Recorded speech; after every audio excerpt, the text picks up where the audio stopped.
10 दिवसापूर्वीचा लग्न सोहळा, 11व्या दिवशीची अंत्ययात्रा. पाटण तालुक्यातील सडा दाडोली येथील नवदाम्पत्याचा जागीच मृत्यू.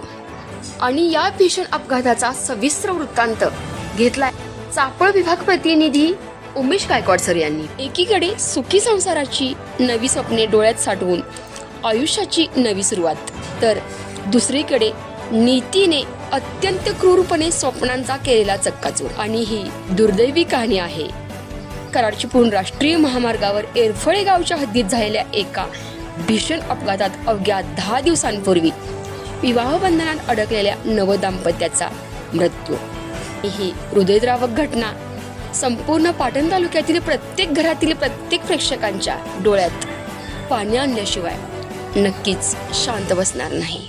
घटनास्थळावरून मिळालेल्या माहितीनुसार पाटण तालुक्यातील सडा दाडोली येथील राजू झोरे वय 25 आणि त्यांच्या पत्नी राणी झोरे वय 23 हे दोघे आपल्या दुचाकीवरून प्रवास करत होते.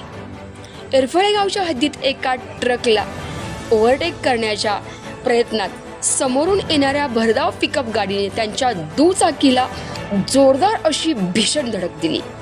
आणि ही धडक इतकी भीषण होती की दुचाकीचे पुढचे चाक निघून लांब पडले, तर पिकअप गाडीच्या समोरील काचेचा पूर्णपणे चक्काचूर झाला. हा अपघात सोमवार दुपारी 2च्या सुमारास घडून आला आणि यामध्ये राजू झोरे यांचा जागीच मृत्यू झाला, तर पत्नी राणीला कराड येथे रुग्णालयात नेत असताना तिचा देखील मृत्यू झाला. या प्रकरणी पिकअप चालक सचिन यशवंत मोहिते राहणार बोंद्री यांच्यावर पाटण पोलिसात गुन्हा दाखल झाला आहे आणि सदर घटनेचा अधिक तपास सहाय्यक पोलीस निरीक्षक अविनाश कवटेकर करत आहेत. आणि या संपूर्ण महत्त्वपूर्ण अपडेटसाठी चापळ विभाग प्रतिनिधी उमेश गायकवाड, सतर्क न्यूज संतोषी जगदाळे. पाहत राहा सतर्क न्यूज, प्रत्येक पाऊल दक्षतेचं.